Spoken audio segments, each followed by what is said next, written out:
Um, before we get started, anything particular you'd like me to focus on? I'm thinking of just, talking about the problems that folks face and Yeah, let's just kind of roll in from problems, solution sets. Yeah, and we'll and any curveballs you want to throw, feel free to throw them in. awesome. Let's go. All I'm right. excited. Yeah, me too. Welcome to Product Led Growth Leaders. I've got a great guest for the show today, Bill Dillmeier. He is a startup finance leader. He's raised over $200 million. He does Series A to C and unicorn scaling. He specializes in go to market and revenue strategy. He's an investor, a speaker, a mentor, and a fractional CFO and CEO. I've had the pleasure of sharing a panel presentation with him a little bit over a month ago in Austin. So I'm excited about this conversation today. Bill, welcome to the show. Oh, but so excited to be here, Tom. It's so good to see you again, and look forward to what's coming up next.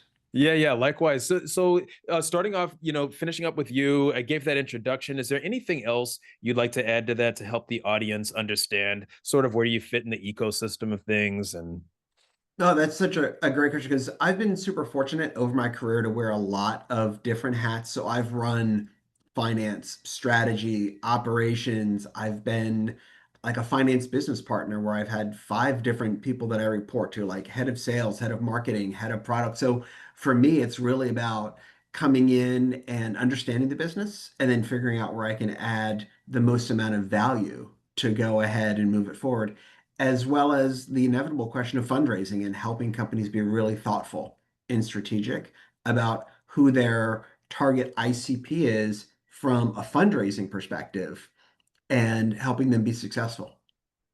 yeah, so thinking specifically about kind of early stage startups, would you say that's kind of most of your work? Correct. It's early startups and scale ups, but kind of like on the earlier stage part. In that landscape, I mean, and so much changes over the years, and we are where we are today with the way things are. What do you think are some of the relevant areas that founders should be thinking about? Whether it's the evergreen issues that have always been there or kind of like the new ones. For me, one of the first questions that I ask every founder, and it's a really simple question, but it's such an enlightening question, is what are you good at? Are you a sales founder? Are you a technical founder? Are you a podium speaker evangelist? Like, I want to know what you are not good at so I can come in and help you understand like where I can help show you some ways around blind spots or help you not fall into some traps that folks fall into. So that's really where I anchor. And then from there, it's once that's defined, it's how can we build a team to go ahead and support you? So I'm working with a really smart technologist. He's 28, he's former engineer at Lockheed, worked on the F-35. He's a, he could go for hours about AI and nuances. You ask him about go-to-market strategy. You ask him about how do I cultivate a campaign for marketing, and that's really where he'll very thoughtfully say, "I don't know. Help me fill that in." So for me, it's always about being willing to put yourself out there and say, "I'm a founder, but I don't know." Yeah, and now that you're saying that, I do think that's kind of universal, especially with working with startups on the as a design consultant. I kind of come in and say like, okay, well, what are their gaps? What are the major goals, and what are the true things that need to be filled in ASAP in order for them to start being successful at this? So let's get into some of the, I guess maybe focusing on the financial hat for now, but you wear, of course, a few different hats. What are, in terms of goals that founders have, and if Mhm. we think about the different, I want to raise, or first of all, are you primarily thinking about raising versus becoming lucrative, or just the Mhm. whole financial shebang? For me, it's a full long-term strategy. So it might actually start with bootstrapping and then thinking about how do I raise. And I always tell people it's easy to raise money. the obligation that comes with that and the responsibility to your investors is really the most important thing. And, how many times have you seen people tout, oh, I just got a round for $1 million, and they never raise again because they failed to deliver on the promises that they set out for their investors. So a lot of the folks that I'm working with now, and this is very common when we go in and talk to investors, they're like, first question is, okay, what's your traction? And I want to see your marketing traction, who's paying, how many customers are in your funnel, how have you gone ahead and cultivated that? And the other side of traction is what's on your technology roadmap to continue to make that a sustainable journey for your customer.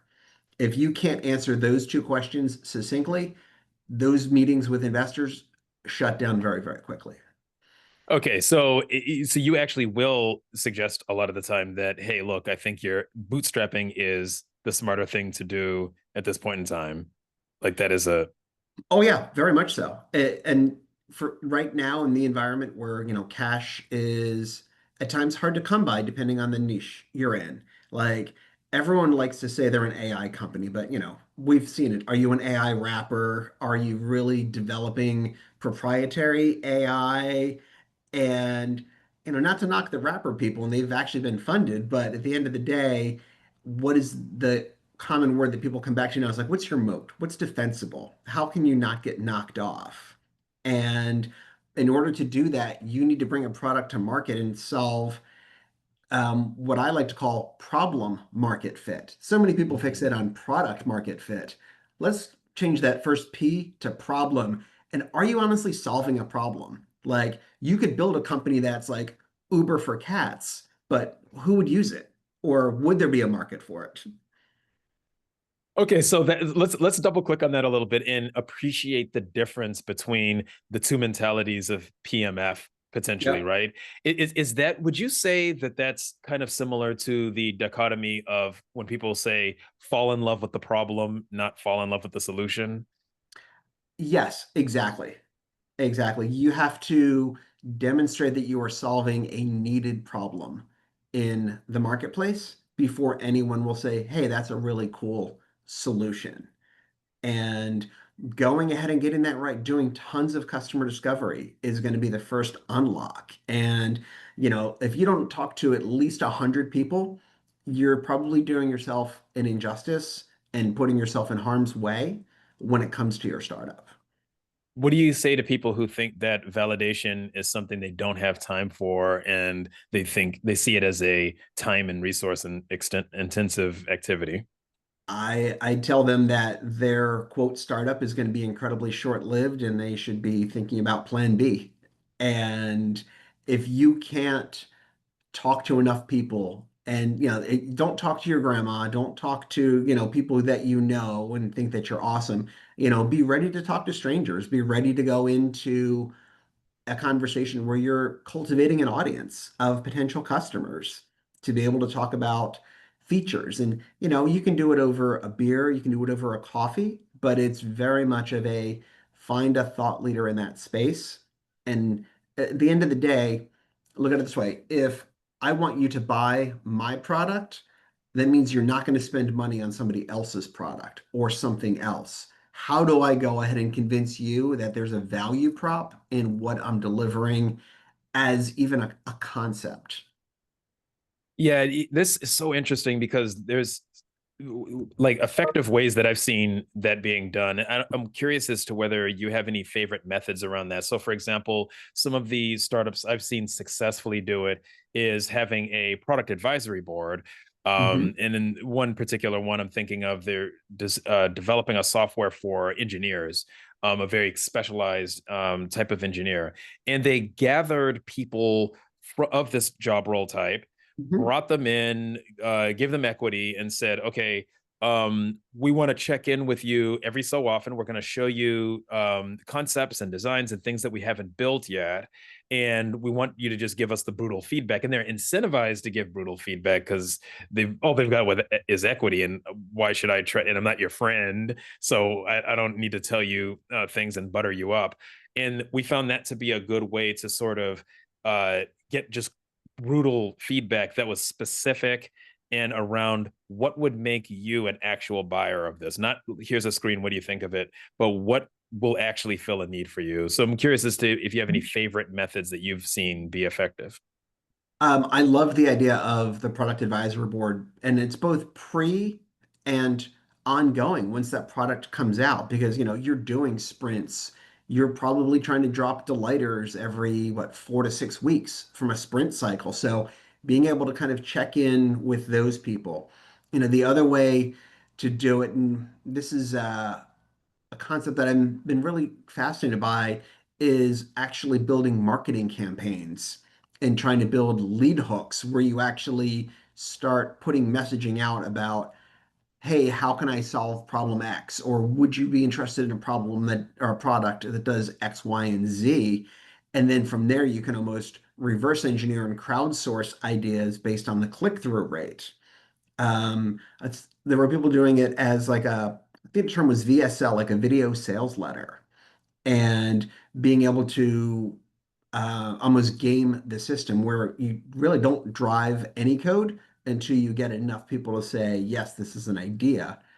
And then with the emergence of vibe tools, you can actually go out and build some pretty fast prototypes to get feedback. So that's, the other way that if you're willing to stand up something in relatively short order, that's a very binary way to get that feedback that you're looking for. Yeah, it's similar method. I think it might even kind of be the same as the second thing you've mentioned is this one they call pre-totype. So prototype, but it's like a pre-prototype. And you just stand up something that doesn't take a whole lot of energy and effort to build. And then somehow the click through that leads to some feedback from people who are interested in this. So you can see, are they interested? Would they buy it? And what might be missing from it?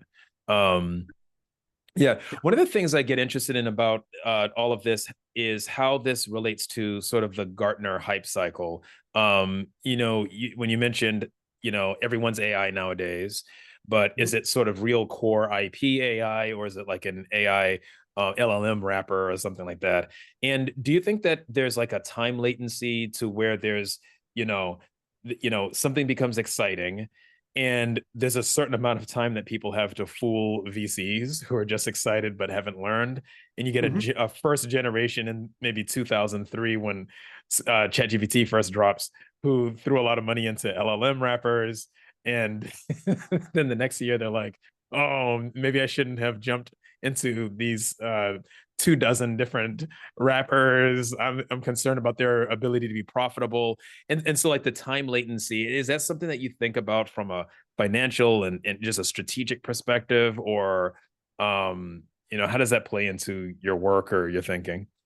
Now, that's such a great question because AI has really accelerated the pace in which people can, like you said, develop product, think about product. And a lot of folks that I'm talking to now are like, where's AI going to be in 6 months, 8 months, a year?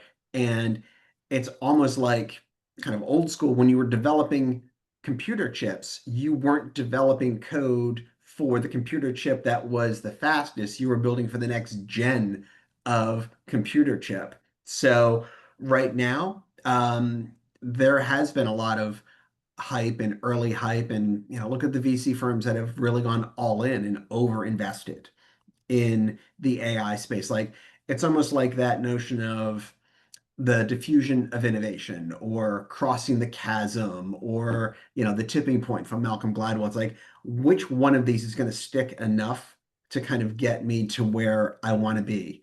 And right now I think the jury's still out and a lot of founders that I'm talking to are like if you are an entry level engineer, like if you came out of any reputable school with a degree in computer science, you're going to have a really hard time getting hired because companies are not hiring entry level because AI is knocking out, years 1 through years 3.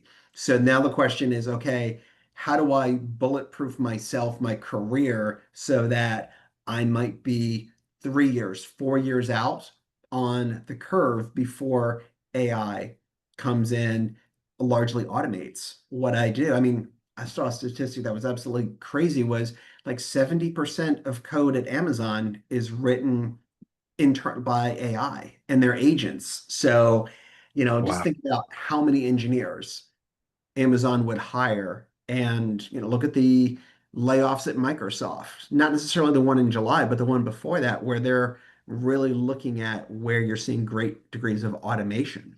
So I think it's a huge fundamental factor of not only where are we going to be today, but is what you're building now even going to be a viable product? And Yeah. Yeah, I mean, how does that relate to what VCs want? This kind of leads into another area of questions I'd like to pick your brain about. So let's go to because there's VCs being interested in what you're building and then also like how you're running the team. So we'll go to the how you're running the team part since we touched on that. Mhm. So we've seen, big public cases where uh like Musk slashes 80% of a workforce. And Yep. Twitter did go downhill, but a lot of people didn't notice that the technology went downhill. So, and then other companies slash. So I can see there being sort of a belief that develops among uh, sort of financiers that everyone should have a really, really lean team. A big team is basically tantamount to bloat, and you Right. shouldn't have that. And does that affect the way a founder tries to impress a VC and convince them that they're doing the right thing regarding teams? Is it just you've got to be cheap as possible, or is it more about proving the value out? Is what does it look like? No, from what I'm seeing right now, it's a combination of all of that. So there are companies that are being formed, and I think it's going to be interesting to see, can you build a unicorn company with 3 employees because you've vibe coded the entire back end and you've just automated through some variation of, ChatGPT, Perplexity, some LLM that you don't need the overhead.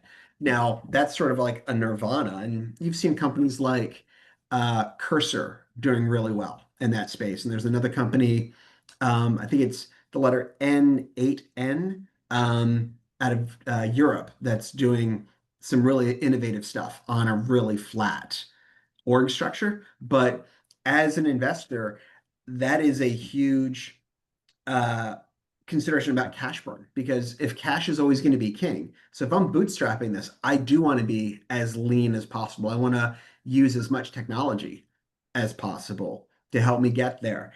And like think about like a go-to-market strategy. Like gone are the days of, a BDR strapped to a phone trying to pump out 75 calls a day. That method isn't working. So you're trying to use a lot more AI automation so you can actually increase the number of touch points that you make in a day. So ultimately, you can start lean, but you have to think about what is the best selling mechanism and what is my cash runway? Because if I ask for too little cash from my investor, I'm going to have to stay super lean. If I ask for too much, that could pose a number of other problems. So there's that fine balance between finding the right level of staff and then that right level of cash. Now, in terms of building stuff, on the flip side, the company as it relates to the marketplace, do you have any insights on what you think VCs are interested in now? Of course, they're interested in AI, but are Mhm. there any nuanced aspects of that? Um, it's going to come back to what's defensible, what is unique, and how do you go ahead and set yourself apart? So one of the founders that I'm working with, really smart guy in Colorado, his company is called Propulsion AI. His website is Get Propulsion AI, and he's actually rethinking the way in which job descriptions are being created. You're like, job description, I can go to Chat GPT and, hammer out a job description pretty quickly. He's coming at it from most job descriptions read like obituaries, and he wants it to be much more about performance based. So if I were to say, Thomas, 30% of your job is this, these are the outputs that I want. I'm not going to tell you at a task level, I'm going to say, I want you to turn this out. So he's actually built his own set of proprietary data. He is not a wrapper. He actually has built an LLM to go ahead and help this. So for him, trying to get investors over that hump, so they appreciate the uniqueness, and he's been invited to participate in some competitions in the state of New York, at a VC, where if he's the winner, he'll actually get $1 million in funding and then become an entrepreneur in residency with some of the other winners. So that's where they're like, what's your uniqueness? How do you go ahead and go big in a space? So that's one of the lenses that I'm definitely seeing. The other one is around this notion of workforce orchestration. So right now, that is one of the last things that has not been automated. And so if you think about the layers, like we've got all these layers for infrastructure, we've got all these layers around technology, but really going ahead and identifying people and skills is an untapped market right now. So there's a lot of interest in that, and where you're moving away from what you said you could do on your resume to, no, I'm going to give you a skills assessment, and I'm going to go ahead and use that as the leveling agent to be able to go ahead and say, are you who you say you are, and can you show what your capabilities are? Because as we all know, you can put anything you want on your resume. Yeah, it's fascinating stuff. Now, how do you engage? And what exactly do you offer to founders? Who are the folks who should kind of see you the most? Mhm. And sort of how do you engage? So for me, I start with my core strengths in the finance strategy world, but it very quickly morphs into, let's do a full diagnostic of the business. Let's talk about how we can optimize our sales process, how we can optimize marketing. And I one of my other sort of simple questions is, what has to be true over the next 30, 60, 90 days for this to come together? And just breaking it down to say, all right, I can build you a plan, but let's just talk about the factors. Like, I want $1 million in sales by the end of July. I'm like, okay, possible, but what has to be true for all of that to come together? And, if you've got two customers in the pipeline, like, it's going to be super hard to go ahead and get there. So that's kind of a lens where I'll come in and really help them do a 360 of what's going on. Gotcha. So out of this discovery conversation that a founder has with you, you're helping them see sort of, the table in front of them, what's really there. And here's where you, at that core, the finance knowledge, but then all the massive amount of experience from wearing the other hats, here's where you're going to have the most, serious need for value that you can Mhm. offer. So, so in particular, as things relate to finance. So if someone's a founder and they're either in a precarious situation finance wise, or the roadmap that they're looking at, they just want to make sure that they can secure it. So just anything, making sure that they have that existential, uh, you know, uh, hopefulness, that you help them get there. Exactly. It's also being like a thought partner as well. So I don't come at it with just a finance lens. I am at times your COO. I'm your sounding board. So I tell people that, Yeah. as my role in your org is to give you both filtered and unfiltered advice about Mm. the state of the business. So that unfiltered advice could be like, just that very simple, we're going in the wrong direction. And, being able to just have that open and honest conversation. And then there's, that more filtered advice around, you have to help people understand the journey and take them on that journey. And that's really an art.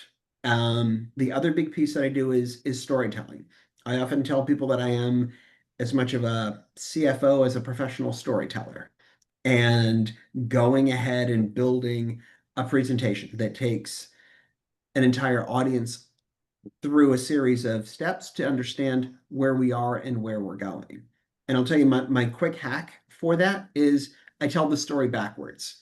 So instead of Mm. saying, once upon a time, Thomas, this happened, and then this happened, and then this happened, because we're all distracted these days, you got Slack, you've got your phone buzzing, you've got all these different things.